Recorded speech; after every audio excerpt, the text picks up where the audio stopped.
Good evening there, everybody. What is happening? Hopefully, you all are having a wonderful day today. So, when it comes down to it, I thought, of course, that I would review this little video that I found very particularly interesting, and that this will give me an opportunity to talk about the up and coming fight. Between that, of course, and for those of you that did not remember that the fight was happening this month, there's going to be a great up and coming championship fight between that of Devin Haney and, of course, Vasyl Lomachenko, which is a fight that many people, of course, would argue that should have happened a few years ago. Of course, Vasyl Lomachenko versus Teofimo Lopez ended up happening. And then, of course, Lomachenko ended up losing, at least according to some people, in an upset, some people not. And then ever since then, Lomachenko has kind of been looking for, once again, that big fight. Well, this is probably his final opportunity, at least in my view, because he is 35 years old. And on top of that, he does have a type of style that, in my view, is not going to age well into his late 30s.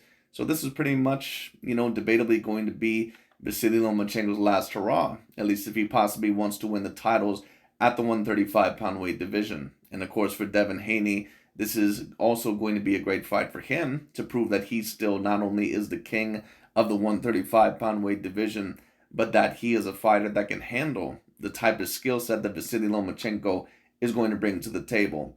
But anyways, I'm going to review a video by DontaesBoxingNation. I thought this video was very particularly interesting because both Dante and Timothy Bradley, they're both going to bring up certain points that I thought were very interesting. And Dante is going to review a certain interview that I believe that Timothy Bradley had on the HBO podcast or the HBO TV show or sports analyst show, whatever you want to call it, Max on Boxing, or maybe it's not on HBO anymore. Excuse me. It might be on ESPN now. I can't necessarily remember. It's not a show that I tend to watch a great amount. But Timothy Bradley, I believe that he had an interview with Max Kellerman, or he has had a multitude of interviews, not just on the Max Kellerman show, but also a couple of other interviews as well, to where he has stated that not only does he believe that Vasyl Lomachenko, that he could give Devin Haney a lot of problems in this fight, but that I believe he went as far to state that he's going to go with Vasyl Lomachenko as the victor in this fight. And he brought up some decent points in my view that I thought that I would kind of read over. Dante brought up some interesting points as well for both of these fighters. Let's get straight into it. I'm going to put my 2 cents in. Let's see what they have to say.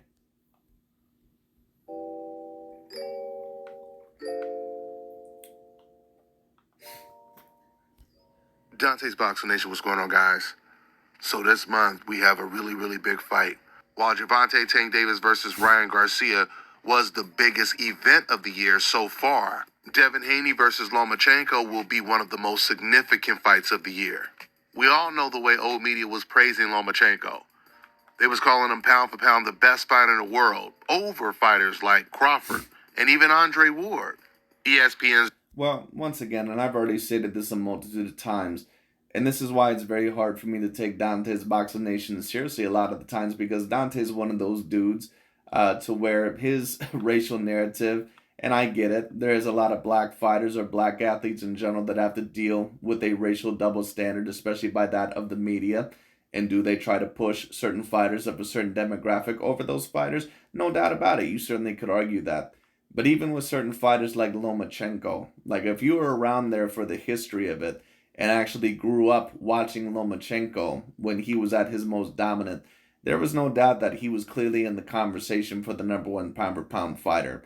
I mean, he was tearing through fighters, not even just any ordinary fighters.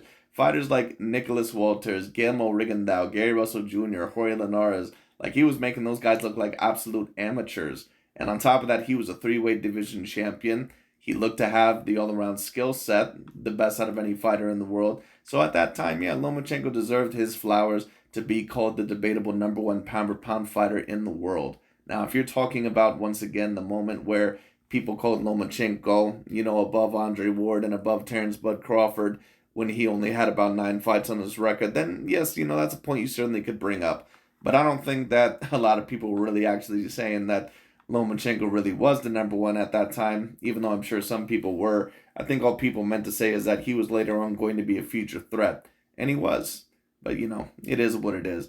But that's why a lot of the times it's very hard for me to take Dante seriously, because even when it comes to giving other certain fighters credit, he can't do it because Dante is so focused on trying to keep this racial narrative going.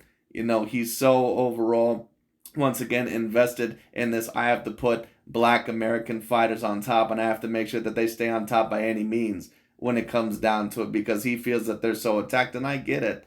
I understand a lot of the black fighters, once again, they do have to deal with the racial demographic, or they do have to deal with the racial double standards. That's true. But once again, if you cannot give certain fighters like Canelo Alvarez, Vasyl Lomachenko, or other fighters their flowers or that credit, even when they, in a logical and objective, scope, deserve it, then how can I really trust you as an analyzer? I just can't do it. Dan Raphael at the time, he even implied that. I mean, once again, that's like, a media member taking a look at NFL football. Now, boxing, of course, is usually much more subjective when you talk about the pound for pound list. And a lot of people mention Terrence Bud Crawford, but this has always just been my opinion on him. He never really has been the number one confirmed pound for pound fighter. And from what I hear, him and Errol Spence are going to possibly be fighting this year, maybe sometime in June. And that's a big fight for Terrence Bud Crawford especially. Because if you don't win that fight, what fights have you really won in your career, man? Like, it just is what it is. Like, a lot of people, of course, want to call Terrence Bud Crawford an all-time great fighter. He's definitely a great fighter, but is he really an all-time great fighter? And that's not me saying that someone like a Vasyl Lomachenko is. But at the end of the day, it's like, let's just say Terrence Bud Crawford does lose that Errol Spence Jr. fight.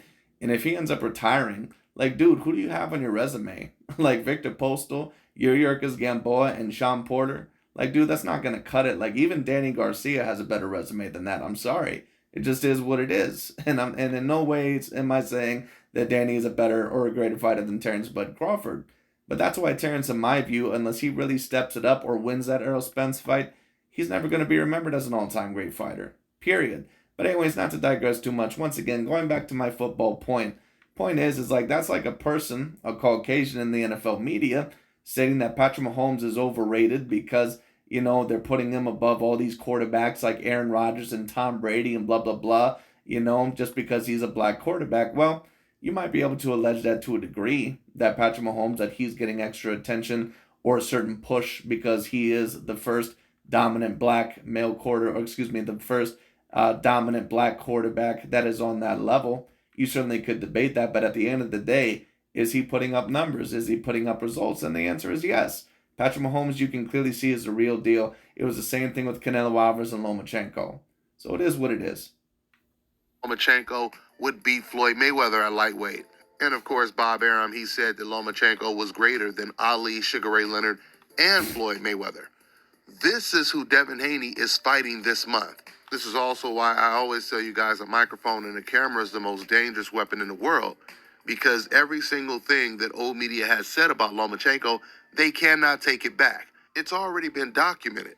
But now that Lomachenko is fighting someone that old media feels is actually better than Lomachenko deep down, they're already trying to make excuses just in case Lomachenko loses to Devin Haney, which is their way of saying they believe Devin Haney is a better fighter without actually saying it and giving Devin the credit. But there's one member of... I agree with that to a certain degree, which is also the same thing that Dante does with a lot of fighters. Whenever Canelo Alvarez is about to fight someone that allegedly is going to whoop, is going to whoop his ass, apparently, then all of a sudden when Jamal Charlo or one of these fighters is about to fight him, oh, they're not the same fighter anymore. So don't let Dante fool you. He does the exact same shit. But that's why you have to be logical and objective. Once again, I don't get into any of this fanboyish shit. A lot of people think that, I'm a certain lover or hater of some of these fighters. All I say is, at least, from my perspective, the most logical things that I can say, the most logical analyzation that I can give you. Listen, what I'm going to say is this. This could be a very potential tough fight for both of them. Who do I personally believe is going to win the fight? I am going to go with that of Devin Haney because of a multitude of factors. He is the younger fighter. Lomachenko is 35 years old. I don't really know where he is at this point in time in his career. I think it would take a lot of energy, in order to beat that of Devin Haney. And if he does end up beating that of Devin Haney, that might pretty much expend all the energy that he has left in his career. Like I said, he's 35 years old. He was never really expected to make it super duper great down the line of his career. He has a very offensive type of style, and he needs to have an offensive type of style. Not saying that he cannot fight in a multitude of ways or that he's not great defensively, because he is. But at the end of the day, Lomachenko is a guy that's already fighting in a weight division where 90%, excuse me, 90% of these fighters, they're bigger than him, debatably stronger than him. They outreach him. And Devin Haney, do I believe that he has the skill set of Lomachenko? No, I don't believe he has the skill set of Lomachenko. And some people, of course, get offended when I say that. But yes, Lomachenko, pound for pound, probably is an all-around more skilled fighter than Devin Haney. He has better feet. He has better head movement. He has better defense. He has better, he's better in every single one of those categories. But the question is going to be is that will Lomachenko at 35 years old and clearly not being already a natural 135 pounder, is he going to be able to handle the weight? Is he going to be able to handle the size, the reach? And on top of that, is he going to be able to handle the motor and the style of Devin Haney? Because Lomachenko has had problems with reachy and lengthy fighters in the past that also can mix it up with them a little bit. And Devin Haney, more than likely, is going to have that type of style. So let's see what Lomachenko can do.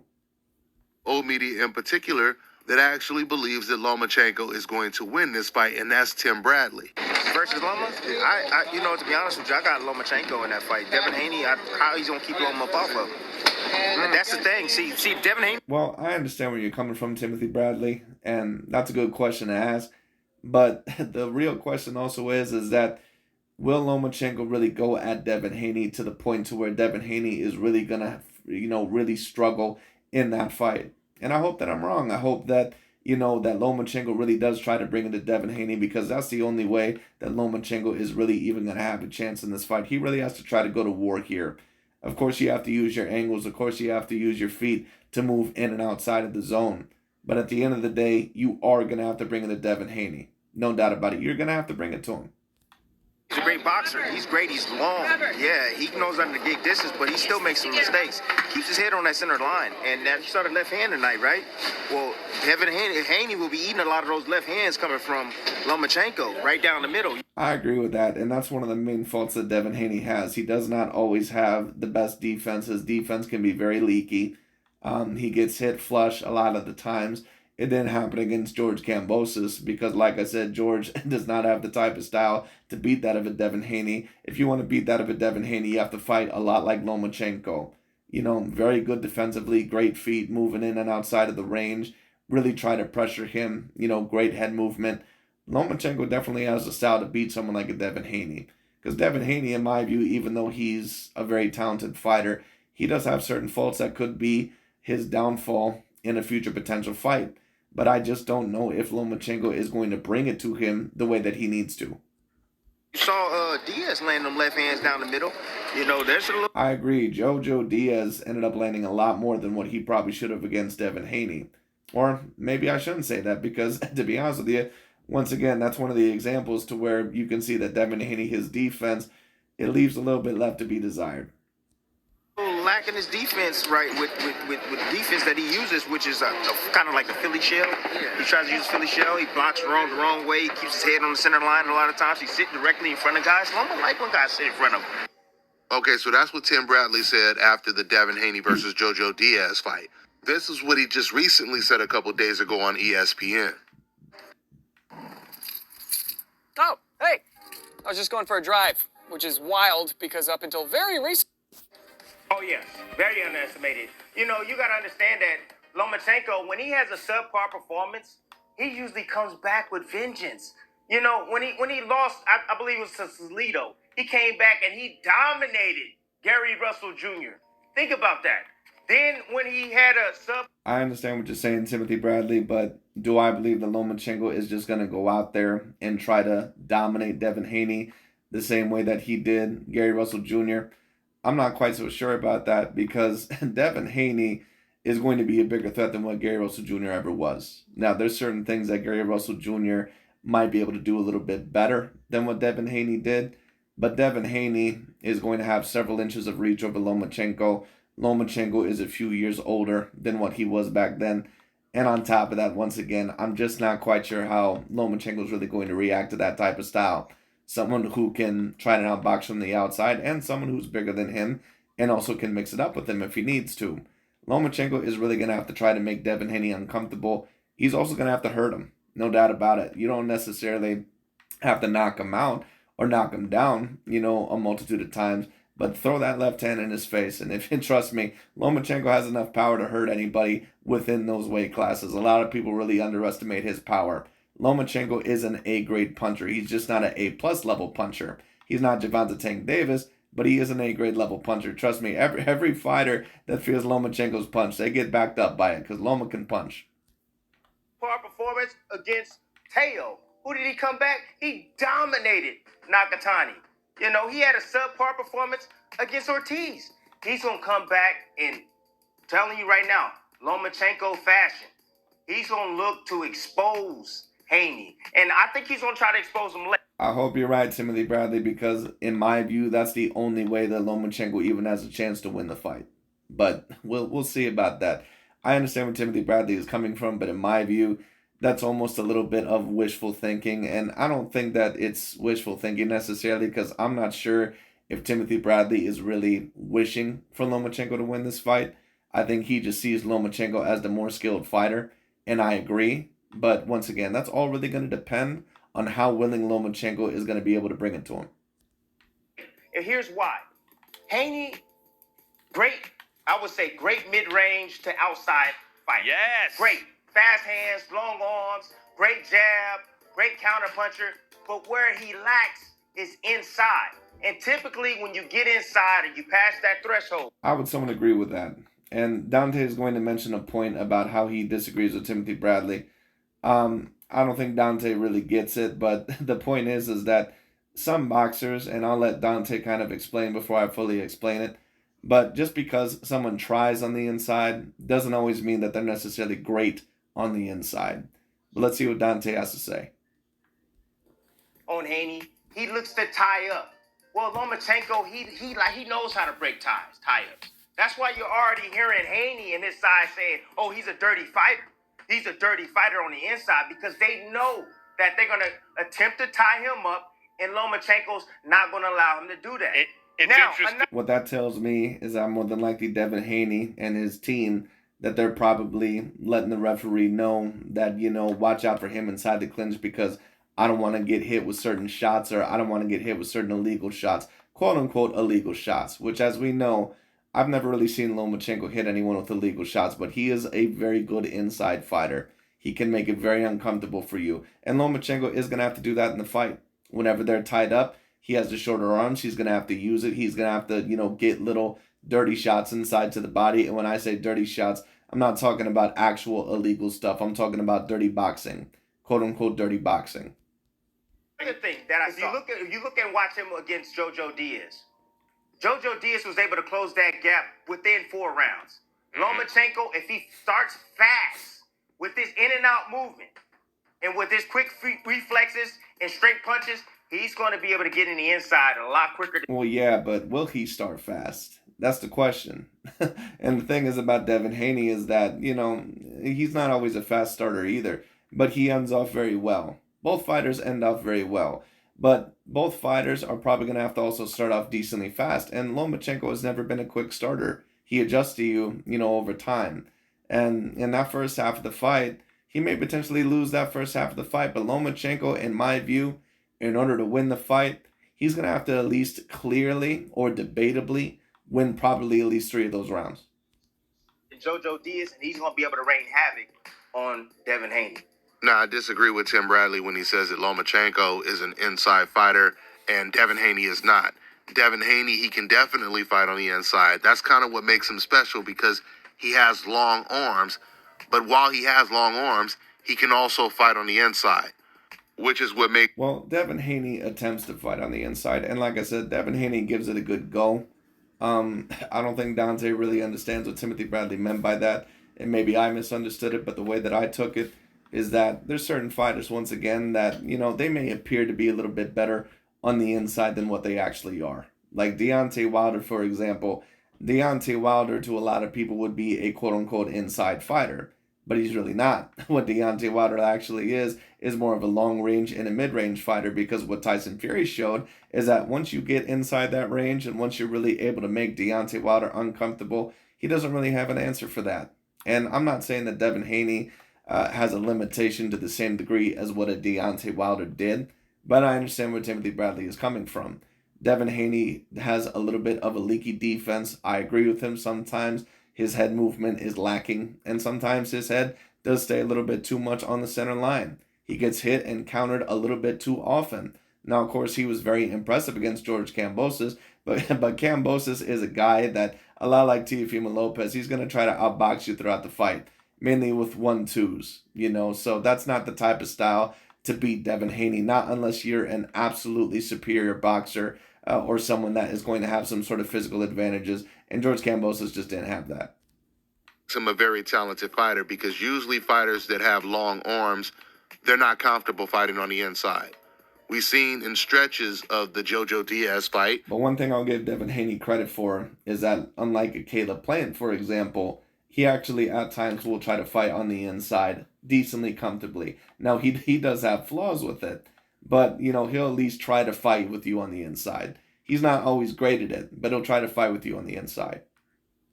And also the second George Kambosos fight. Devin Haney, he went into the high guard, and he started to fight on the inside. Lomachenko, on the other hand, he's not an inside fighter at all. In fact, when Jermaine Ortiz was fighting... Well, I don't agree with that, but, it is what it is. Lomachenko is a great inside fighter. He's a great all-around fighter. And that's where Lomachenko is mainly going to have the advantage. But the problem is that Lomachenko, he doesn't have the type of girth, he doesn't have the type of punch resistance as, say, what a Gervonta Tank Davis has, to where he can just stand there and take some of those punches, especially with the guy that can outreach him. But in order to beat Lomachenko, you are going to have to mix it up with him here and there and try to push him back. Lomachenko's a great inside fighter, but he can be pushed back, especially if you show him that you're just not going to let him bully you. Against Lomachenko, he had most of his success when he stood his ground and he bumped shoulders up against Lomachenko and fought him on the inside. He was backing Lomachenko up and making him uncomfortable. Lomachenko was more comfortable in the Ortiz fight when Ortiz started to move around the ring. He started to move around the ring, which gave Lomachenko more distance to punch. And Jermaine Ortiz, he was moving around the ring with no purpose. You have some fighters... Well, I don't really agree with that, but what I will say is that, in my view, his inexperience caught up with him. And Lomachenko, even if you are bigger than him and as talented as what Jermaine Ortiz was, Lomachenko is an extraordinarily intelligent fighter. So you have to have something over him physically, more than likely to beat him. They use foot movement as a science. They use foot movement to set up traps. Ortiz seemed like he was just moving around trying to figure out what he was going to do next. And I attribute that to his inexperience. Now, where I agree with Tim Bradley is Lomachenko is very strong in the clinch. Whenever someone tries to hold Lomachenko, he fights out of the clinch. And he'll try to embarrass his opponent. He'll try to make his opponent look bad when they do clinch him by putting his hands down or, just make it very clear to the referee and to the crowd that this guy is trying to hold while I'm trying to fight. Loma is really good at doing that. Loma is also good at applying this type of mental pressure where he's not even throwing punches, but he's applying so much pressure on you that it starts to mentally fatigue and exhaust some of his opponents in the later rounds. And this is the reason why Lomachenko usually looks much better in the second half of the fight, in the championship rounds. Not to mention Lomachenko is extremely accurate and he doesn't waste any punches. And this is the reason why I've told you guys, when it comes to the three big significant fights, Gervonta versus Ryan Garcia, Stephen Fulton versus Inoue, and... Isn't it interesting how much credit he gives Lomachenko now that one of the fighters that he wants to prop up is potentially going to win the fight? Isn't that interesting? Once again, Dante, for talking all this shit on these certain fighters, he knows how good a lot of them are. He just doesn't like to admit it. So he likes to say all this shit about, how people, all of a sudden they're changing their energy with Devin Haney. Dante does the same shit. Don't let him fool you. Devin Haney versus Lomachenko, I believe Devin has the toughest assignment because Lomachenko is far more skilled than a Ryan Garcia or a Naoya Inoue. But all of those Lomachenko... Well, I definitely agree that he's more skilled than a Ryan Garcia. I also would agree that he's more skilled than an Inoue. But the problem also is that you can't always base on how tough a fight is going to be based off of skill. You also have to base it off of their style and what that fighter intangibly brings to the table. And that's a lot of the times what Dante doesn't get. You have to take a look at the whole picture. You can't just take a look at one or two categories and say, oh, that's it. That's the reason why they're going to win the fight. Like that's the reason why he predicted Tony Harrison, to beat that of Tim Tszyu. You have to take a look at the whole picture. You have to take a look at their mental state. You have to take a look at what gives that fighter problems. You have to take a look at their advantages, the other fighters' advantages and disadvantages. You have to take a look at everything. Attributes that I mentioned, Devin Haney is fully aware of. They've been really, really studying him. You could just tell by the way Devin Haney breaks down the Lomachenko fight, because he did talk about Lomachenko fighting in the clinch and trying to make it a rough or dirty fight. But he said no matter what he does, it's not going to be enough. We're going to see this month. This is going to be a really, really good fight. I'm really looking forward to seeing this fight. With that being said, I'm going to go ahead and leave you this clip of what Devin Haney said about this in particular. That's all I got for now, guys. I'm on to the next one. What do you think is the most challenging thing about? Well, anyways, that's pretty much about it for this video. But I just thought that I would review that. Very particularly interesting. Going to be very interested as well, just as Dante, to see how that fight turns out. And hopefully Lomachenko, hopefully he actually gives it his best effort. Hopefully he does not, I'm not going to say fight scared, but, fight too cautious as what he did in the Teofimo Lopez fight. Because if he does that, Devin Haney more than likely is going to win the fight 9 rounds to 3 or 8 rounds to 4. So hopefully Lomachenko at least gives it a good go. Hopefully it can be a possible split decision for either fighter. Or if one of the fighters does win, it was because both fighters put their best efforts forward. And I have no doubt that Devin Haney is going to put his best effort forward. But I do have a little bit of a question about Lomachenko, and it may not be necessarily that he's not putting his best effort forward, but he just may not have enough compared with the size, and also compared with the fact that he is 35 years old, and the fact that he just doesn't have the same punch resistance as, say, Gervonta Tank Davis. He might be putting on the best performances that he possibly can. This just might be his limit. So we'll see what happens. But anyways, that's really about it for today. We'll see how this fight turns out. Of course, I'll be giving my final fight prediction probably about a week before the fight is going to happen. But that's pretty much about it for today. Thank you so much for watching. I'll talk to you all later. And of course, I will be predicting Canelo Alvarez versus John Ryder, more than likely somewhat tomorrow or on Wednesday. But anyways, that's about it. Thank you all so much for watching. I'll talk to you all later.